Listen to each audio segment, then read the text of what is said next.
Menurut gue gitu sih. Jadi Ka- ini finalnya ini kayak benar-benar puncak klimaksnya banget. Ada satu tim yang konsisten dari awal dan ada satu tim yang baru panas nih.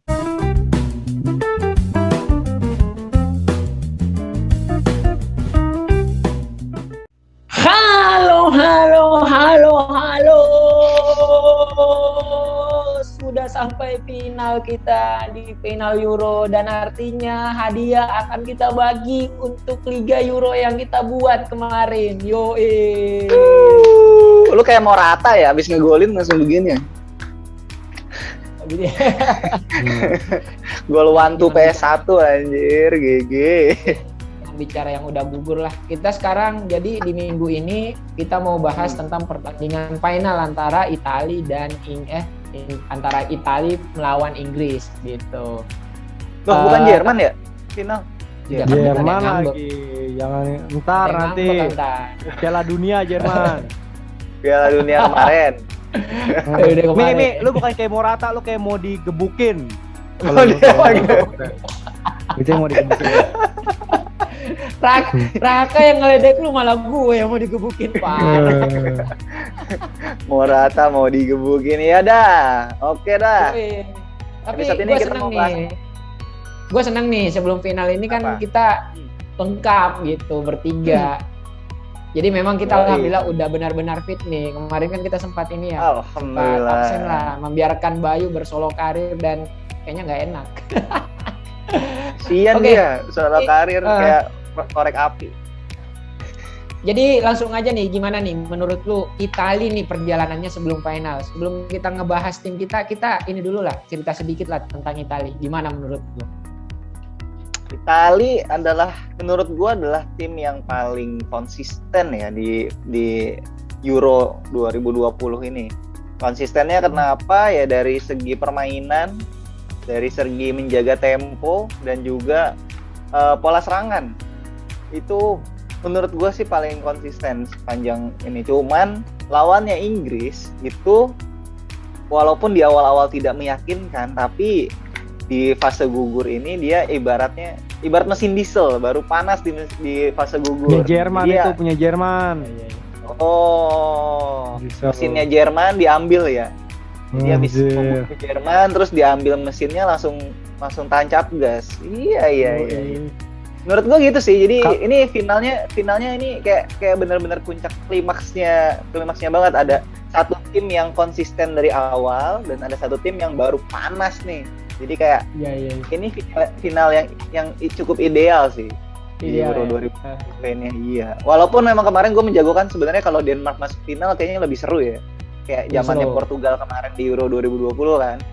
Euro 2016 gitu. Baru 2020 juga. Iya. Tapi gue ngelihat juga memang Italia sependapat sih gue sama lu. Soalnya memang dia emang sudah konsisten dari awal ya. Jadi memang udah kelihatan nih bakal bisa melaju langsung ke final. Apalagi gue lihat memang dari segi permainan memang merata ya. Bayu juga udah jelasin di awal-awal karena sosok Mancini juga menurut gue merupakan sosok yang penting juga membawa Italia ke final gitu. Gak mudah juga menyatukan pemain-pemain yang ada sekarang ya di Italia ya, seperti itu. Dan akhirnya yang gue senengin itu ada generasi penggantinya Buffon. Setelah sekian lama gue ngeliat Italia dengan kiper yang sama, alhamdulillah sekarang terlahir kiper baru gitu. Dan Italia adalah salah satu tim yang paling stabil dari ini ya, dari kualifikasi Euro. Bener. Dia bisa berhasil mempertahankan konsistensinya sampai ke final besok gitu. Berbanding terbalik dengan beberapa tim besar yang di kualifikasi bagus, tapi ternyata di Euro kurang bisa perform gitu. Dan untuk Inggris ya walaupun memang banyak beban juga sih sebagai pelatihnya, soalnya kan serangan media di sana juga cukup jahat juga ya kalau menurut gua. Mulai dari pemilihan pemain lah dan sebagainya. Terus memang gua ngelihat si Inggris ini agak-agak telat juga panasnya. Jadi baru kelihatan itu di babak 16 besar. Di fase grup gue lihat nggak begitu kelihatan ya. Cuman dengan dengan strategi dari manajer Inggris ya. Jerman lagi, Bay. Kayaknya lu ini nih harus ngomong, Bay, biar nggak Jerman lagi, Bay. Tapi Inggris so far memang final idaman sih, final ideal. Gimana Bay? Enggak, tahu sendiri kan, gue sekarang pakai baju apa. Berarti kalian tahu kan, gue ngedukung apa untuk final. Yoi. Dukung Arab lu ya, pakai baju koko dia. Prancis anjir. Biru. Ada gugur juga. Jadi baju Chelsea, gimana, Kak? Baju Chelsea tuh. Lagi. Yoi. Aduh. Welcome N'Golo Kante putih. Anjir. Gua kalau Itali ya 33 pertandingan tanpa terkalahkan juga kan di nasional, dan gua ngelihatnya dari tantangannya di awal melawan berbagai macam kuda hitam dari Wales, Swiss segala macam, terus ke fase grup ketemunya Belgia, bahkan juga ketemu Spanyol. Spanyol kemarin kelihatan banget ngerepotin karena strateginya Enrique ternyata berjalan buat megang bola banyak dan ngepres Jorginho gitu. Tapi tetap bisa dilewatin sama Italia. Walaupun kemasukan ya kan. Tapi tetap bisa dilewatin.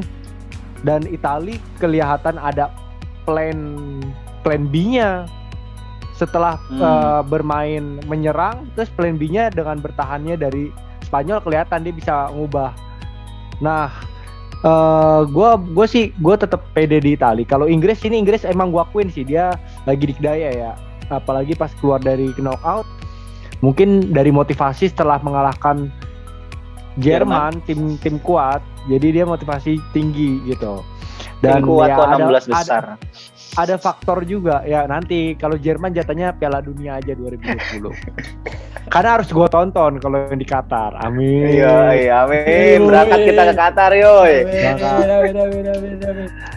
Terus kalau Inggris gue putar lagi nih. Kalau Inggris ya walaupun faktor-faktor yang lain ya seperti tuan rumah, terus juga dia kan nggak perlu traveling segala macam.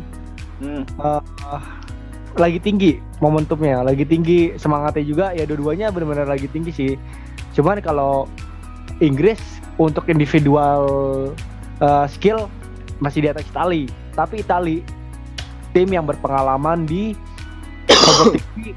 Kalau di final ibaratnya Italia udah lebih punya kesempatan menang lah kalau Italia kayak gitu. Tipe-tipenya kayak gitu kalau Italia. Dan ya gue berharapnya main saling menyerang dan banyak gol sih. Dan gue menjagokan Italia gitu. Biru. Oke. Cukup tadi infonya, langsung aja. Jadi kita langsung masuk ke strategi transfer kita ya. Jadi ini lumayan banyak juga yang diganti. Mungkin dari kubu Raka juga, kubu Bayu dan termasuk gua. Oke, mulai dulu dari gua ya. Kita ingetin dulu aturannya untuk di final. Kita dapat jatah transfer 5 pemain dengan komposisi masing-masing maksimal 8 pemain dari masing-masing tim. Jadi lo bisa ambil 8 pemain dari Italia ataupun 8 pemain dari Inggris dengan jatah 5 transfer. Oke, nih lanjut. Oke, dari gua depan gua tetap keep Immobile dan Kane. Kemudian di tengah ada Sterling, masih gua keep juga. Insigne, Berardi, dan yang baru ini gue masukin Mon kan baru balik juga ya, dan gue rasa memang di pertandingan ini bisa memberikan dampak yang besar buat Inggris. Kemudian Bonucci masih gue keep juga, Stone, Maguire gue keep, dan yang gue tambahin adalah Emerson. Kemudian di posisi kiper ada Donnarumma. Terus untuk cadangan ya ada Shaw. Jadi untuk untuk final ini gue cuman memakai 4 transfer, gue jatahin dulu 1, takutnya di deadline ada berita-berita yang gak memuaskan gitu, jadi gue bisa ambil cepet gitu pemain yang bisa gue ganti. Nah, khusus yang di tim ini gue sangat berharap banyak sih sama Ken, motivasinya di final juga selain piala ya, merebut juara, bisa juga sebagai momentum buat top skor ya, karena golnya lumayan dekat juga sama Bang Dodo. Masih ada kemungkinan sih buat dilewatin, walaupun di belakang ini ada Bonucci dan Chiellini ya di Itali. Ini menjadi PR besar juga buat Ken, dan PR besar juga untuk Bonucci, mengingat ini kan sangat bagus juga dalam menempatkan posisi ya sebagai striker. Dan yang patut yang patut dipantau lebih ini lagi sama Italia itu Sterling. Sterling ini kan eksploitasinya juga lumayan bagus ya, apalagi individualnya gue lihat memang dari fase grup itu memang sangat menonjol ya. Jadi bukan nggak mungkin bisa acting lagi dia di kotak penalti. Apalagi kan setidaknya bisa membuka ruang lah buat Ken. Dan dengan kembalinya Mon, gue harap Inggris lebih bagus lagi skema permainannya gitu. Kalau kemarin kan lebih agak-agak menunggu dia ya, mengatur tempo. Gue harapin sih Inggris lebih menyerang di partai final ini. Gitu aja sih dari gue kalau untuk formasi di final ini gitu. Oke. Lanjut gue ya. Kaptennya Mi kan 1 doang kan? Iya 1 doang ya. Ya itu yang tadi yang gue bilang ya, memang untuk kalau untuk final ini gue menjagokan Italia. Cuman kalau untuk striker itu sekarang gue ngelihat sosok di Harry Kane. Jadi kapten gue Harry Kane gitu. Oke, kapten aman. Kapten aman. Gimana Bukayo Raka? Anjir, Jason Mon, Cok. Kalau gua transfer gua itu kemarin kan gua cukup banyak ya pemain Spanyol, gua punya 4 pemain, kemudian dari Denmark gua ada 2 pemain. Dimana berarti kan ada 6 pemain gua yang sebenarnya nggak lolos kan. Nah, dengan jatah 5 transfer ini itu gua tetap keep 1 pemain Spanyol karena gue tidak ingin melakukan transfer haram ya, karena kan memang yang bermain cuma 11 dan kita ada jatah 15 pemain ya kan, jadi ya maksimalkan saja dari benchnya gitu. Nah, kalau untuk transfer gue banyak ngerubah di lini belakang sebetulnya. Kemarin gue punya Azpilicueta sama Malih, terus gue ganti dengan John Stone dan juga Emerson. Karena Emerson nih ya kita tahu dia penggantinya Spinazzola ya kan di kiri, dan kemarin juga sempat dibahas sama Bayu di video sebelumnya. Memang permainan Emerson ini gue sebelumnya agak meragukan karena gue melihat permainan Emerson di Chelsea, dia jarang dapat tempat bermain di Chelsea gitu, jarang dapat waktu untuk bermain di Chelsea. Tapi ternyata di Italia mainnya nggak kalah eksplosif sama Spinazzola ya waktu lawan Spanyol, walaupun memang di babak kedua ataupun di babak pertama juga Spanyol lebih banyak memegang bola, tapi Emerson ini dengan skema Italia sebenarnya cocok gitu, dan memang nggak kalah sama Spinazzola. Jadi gue ambil Emerson karena dia juga punya kemungkinan startingnya paling tinggi ya dibandingkan cadangan satunya lagi itu. Dan juga untuk di penyerang gue ganti Morata gue ganti dengan Belotti. Sebenarnya Belotti ini untuk menuhin ini aja sih, untuk menuhin kuota aja striker. Karena gue pakai formasi 4-4-2. Gue udah punya dari semifinal, gue udah punya Immobile sama Harry Kane, di mana Immobile sama Harry Kane ini sama-sama bukan tumpuan ya. Ujung tombak utamanya dari Italia dan Inggris gitu. Jadi gue merasa memang tidak terlalu diperlukan sebenarnya transfer ini gitu. Cuman ya memang ya udah, kita untuk memenuhi kuota, kita maksimalkan kuota kan, siapa tahu kalau ternyata Immobile cedera ya kan, terus yang gantiin pasti kan Belotti kan gitu. Jadi jaga-jaga untuk itu. Terus kemudian di tengah itu gue ambil Mason Mount untuk menggantikan si Damsgaard. Mason Mount ini gue ambil karena memang di 3 pertandingan sebelumnya ini dia paling banyak di tiga pertandingan ini ya, 3 pertandingan terakhir dia yang paling banyak menciptakan peluang big chance untuk Inggris gitu. Jadi dan juga dia ambil beberapa set piece ya, termasuk corner yang kemarin mencetak gol si Henderson di waktu lawan Ukraina gitu. Jadi memang Mason Mount itu juga pemain yang eksplosif, punya tendangan jarak jauh juga yang cukup baik, placingnya bagus, dan kita tahu kalau di Euro Fantasi ini juga ada poin plus untuk gol yang dicetak dari luar kotak penalti gitu. Termasuk gue juga andalan untuk mencetak gol dari luar kotak penalti ya si Insigne juga kan biasanya bisa ini ya, Insigne dan Chiesa juga gue ambil untuk di final ini karena kita tahu juga dia punya tendangan akurat dari luar kotak penalti ya, dan itu menurut gue sih untuk Inggris memang harus dibombardir dari serangan-serangan dengan umpan tarik dan juga tendangan-tendangan langsung dari luar kotak penalti. Kalau kita lihat, kalau memaksakan di dalam kotak penalti memang agak sulit ya. Seperti Denmark kan memanfaatkan banget set piece, corner kick terutama untuk menuhin pemain di dalam kotak penalti, tapi backnya Inggris masih terkoordinir dengan baik ya menurut gua di dalam kotak penalti. Jadi memang kesempatannya harus berani mengambil shoot jarak jauh gitu. Nah, ini yang bisa dimanfaatkan oleh Insigne dan juga Chiesa yang punya akurasi tendangan jarak jauh yang cukup baik. Sisanya sama sih main gue. Nah, untuk kapten sendiri, gue akan mengkaptenkan Italia karena memang gue juga mendukung Italia.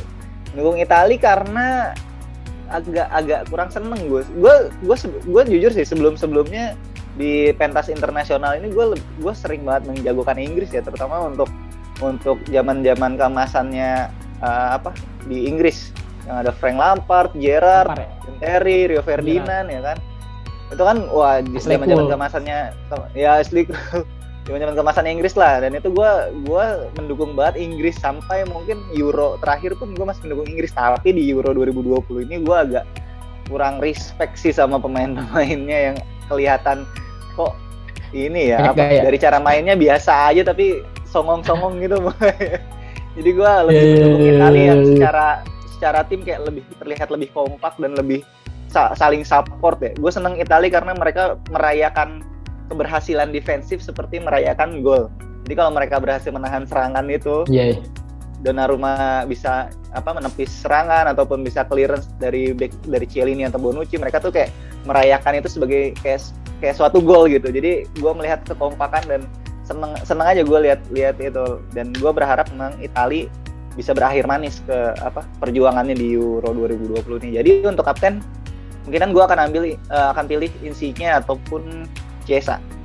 Itu karena untuk memanfaatkan gol-gol dari luar kotak penalti juga. Gitu. Oke. Gimana? Kalau gua udah tadi jelas gua ngedukung Italia. Jadi gua ngebuang-buangin pemain yang nggak lolos. Dari Denmark gua banyak kan, dan Spanyol. Tapi gue baru pakai 4 transfer. 1 transfer memang gue simpan buat nanti unconditional ya. Misalkan ada sesuatu hal yang tidak diinginkan, 1 transfer. Karena gue pengen maksimalin di 11 aja. Karena kan yang main 11 dan hanya 1 hari. Gue masukin defense semua Italia. Chiellini, Bonucci, Di Lorenzo, Emerson, sama Donnarumma. Gile. Karena gue mikir di final pasti minim gol biasanya, gol. Dan gue lebih yakin di Italia akan clean sheet. Kalau clean sheet ya gue ngambil semua poinnya. Karena gue mikir misalkan gue ngambil defensif Inggris lagi ya kebagi poin gue.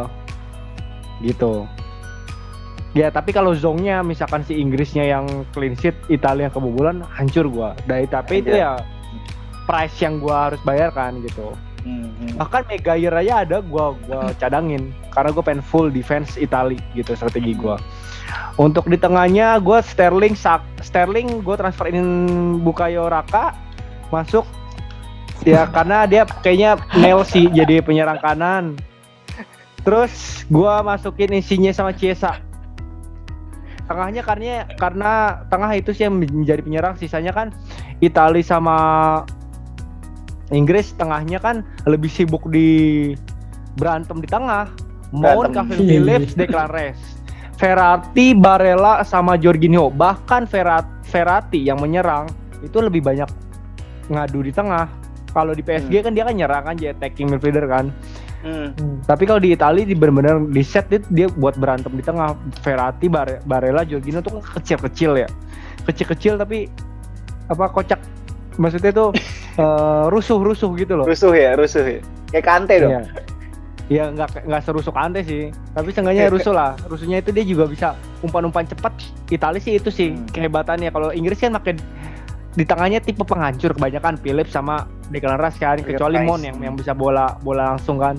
Tapi kalau di Italia tuh ngancurinnya tuh dia bola cepet. Masing-masing cepet. Iya, masing-masing cepet kayak gitu. Karena dia bentuknya kecil-kecil, si Italia ini bakal ngepresnya zona gitu loh, nggak berani 1 lawan 1, nggak kayak Inggris. Kalau Inggris pasti ngepres 1-1 gitu. Dan untuk di depan, gua ada Immobile sama Harry Kane. Gua ngambil 2 striker aja karena strikernya nggak ada pilihan lagi. Di Italia nggak ada cadangan, di Inggris juga cadangan. Jadi gua dua striker aja itu. Dan yang tadi yang di awal-awal Fahmi bilang akhirnya ada kiper yang bakal udah menggantikan Buffon ya, generasi yaitu Donnarumma. Dan ini sebenarnya ada positifnya ada negatifnya. Positifnya ya punya kiper pengganti Buffon. Tapi negatifnya dia ini masih umur 22. Jadi buat kiper-kiper yang umurnya sekitar segitu kayaknya kesempatan buat main di timnas tuh bisa mati. Terlalu cepat kayak Jerman ya. Oh gitu ya. Iya, kayak Jerman nyuar terus sekalinya nyuar underperform jadinya nggak ada backupan kayak gitu. Gitu sih kalau nggak. Dan gue untuk kapten gue pengen Chiesa sebenarnya, tapi kayaknya bakal banyak yang Chiesa. Di final ini gue antara Chiesa atau Remason. Kayaknya sih Chiesa sih. Gue ambil Chiesa atau Remason, nanti gue pikirkan di akhir-akhir nanti. Tolong ada translate-nya ya, Remason itu siapa ya? Remason sama dengan apa gitu ya? Tolong ya editor ya di translate. Dia siapa lagi Remason, bek kiri pengganti Spinazzola. Walaupun dia mainnya nggak sebaik Spinazzola tapi tetap eksplosif. Kemarin pas lawan Spanyol kelihatan dia tetap bantu nyerang gitu. Oke, sip. Oke ya. Terus habis final Euro kita mau ngapain? Final ini Euro, kita apa? Ternyata kan ada suatu kompetisi yang tidak diduga-duga ya muncul ya. Iya, ternyata jadi ada kompetisi yang jadi di Jepang. Olimpiade Jepang. Iya. Olimpiade Jepang. Kita belum tahu bakal ada fantasinya atau enggak, belum tahu. Tapi karena kita ada kerjasama dengan MPL Fantasi, kemungkinan kita bakal juga tetap bikin videonya, kontennya tentang Olimpiade ini. Dan yang pasti juga kita persiapan untuk FPL. Ada hadiahnya nggak sih? Ada liga-liganya nggak sih? Ada, nanti tetap kita siapkan, tenang aja. Tenang aja. Nah, ngomong-ngomong soal liga, bacotin Euro. Gimana nih liganya? Karena peringkat 1 itu ada 2. Peringkat 1-nya ada 2. Jadi poinnya sama nih, 401. FC Barokah dan Ratsal FC. Itu peringkat 1. Peringkat 3-nya itu 396, hanya terpaut 5 poin. Dan peringkat 4-nya 395. Terpaut 1 poin dari peringkat 3. Jadi ini masih sangat ketat sekali. Iya. Masih terbuka banget peluangnya untuk siapa yang akan memenangkan Liga Bacotin Euro. Dengan hadiah berapa Mi? Hadiah kita Mi? Bacotin Euro berapa Mi? Pusing kan? Pasti lupa kan? 600.000. Lupa kan? Nah, 600.000. Juara 1 berapa? Juara 1 berapa? Juara 1 300. Juara 2 200. Juara 3 100. Jadi kalau misalkan ada 2 orang yang juara 1 posisi pertama, kayak lu poinnya sama, 300-nya kita bagi 2. Terus tengah apaan anjir? Apa dari mana? Wah, mau nilep deh. Pokoknya gini, misalkan posisinya gimana? Misalkan ada peringkat 1, peringkat 2, peringkat 3, kita ikutin dari tabel klasemen aja. Kita tidak mau pusing. Tidak mau pusing. Tabel klasemen pokoknya 1 2 3. Ya. Pokoknya nanti dari tabel klasemen, silakan nanti kita akan screenshotkan klasemen terakhir posisinya seperti apa. Nanti kita umumkan dan jangan lupa untuk hubungin kita ya. Iya, secepatnya hubungin kita ya, karena kita banyak nih pengen bikin hadiah-hadiah gini kan, karena hadiah duit belum habis-habis nih soalnya kita. Dari bacotin. Sebenarnya Jangan ditanya tim bacotin duitnya dari mana ya. Iya. Sugihannya Bayu itu. Itu duitnya dari hadiah FPL-nya Bayu tahun kemarin, belum habis-habis saja. Oh iya benar. Oke, itulah ya paling. Jadi terus kalian pengen ngumumin Bayu lagi kalau ada terus apa yang ngumumin kalau ada sponsor yang pengen kita kerjasama di Olimpiade di FPL, silakan hubungin kita. Kita bisa menari demi produknya, kita bisa jual dengan cara tidak masuk akal, kita bisa menjilat, tidak apa-apa. Menjilat. Oke. Dasar. Jadi gini ya, untuk Liga Bacotin Euro ini, untuk yang sedang berada di posisi 1, 2, dan 3, 4, 5, tetap semangat karena ini adalah pertandingan terakhir, apapun bisa berubah di final. Jadi untuk kalian yang nantinya memenangkan Liga Euro ini, cepat DM kita, lampirkan juga dengan nomor rekeningnya ya, dan atas nama siapa, langsung kita transfer di hari itu juga, gitu aja. Karena gue takut juga megang uang lama-lama. Ya, karena kita bukan liga yang drama-drama sampai berbulan-bulan pengen reimburse-nya aja. Pengalaman ya. Bahkan kita yang nanya-nanyain gimana hadiahnya. Tidak, kita liganya anti drama. Langsung. Oke. Cair. Oke. Ya. Dan untuk tahun depan, untuk musim depan FPL, kita kan lagi nyiapin juga nih. Tunggu aja kejutannya. Mudah-mudahan kita ada rezeki buat bikin liga lagi. Tapi kita kejutannya ini ya. Untuk kejutannya member FPL Indonesia ganti semua. Kita bertiga diganti. Goblok. Jangan gitu lah. Belum tahu itu. Belum tahu kan? Gue merasa terancam soalnya. Oke. Dah. Untuk final Bacotin Euro cukup sampai di sini. Semoga kita diberikan kesehatan, semuanya sehat walafiat, sehingga kita bisa melanjutkan video-video keseruan lainnya di fantasi yang lain. Fantasi berikutnya. Dan ini adalah episode terakhir kasih untuk teman-teman yang sudah mensupport kita, udah nonton, komen, ngasih saran segala macam. Kita terima kasih banyak semuanya karena berkat kalian kita bisa sampai ke final ini. Gitu. Ya. Jadi sampai di Euro 2024 mungkin ya. Fantasi Euro 2024. Lama banget kita breaknya anjir. Janganlah. Oke, cukup sampai di sini. Tetap semangat, kelarin Euro ini, dan sampai jumpa. Dadah.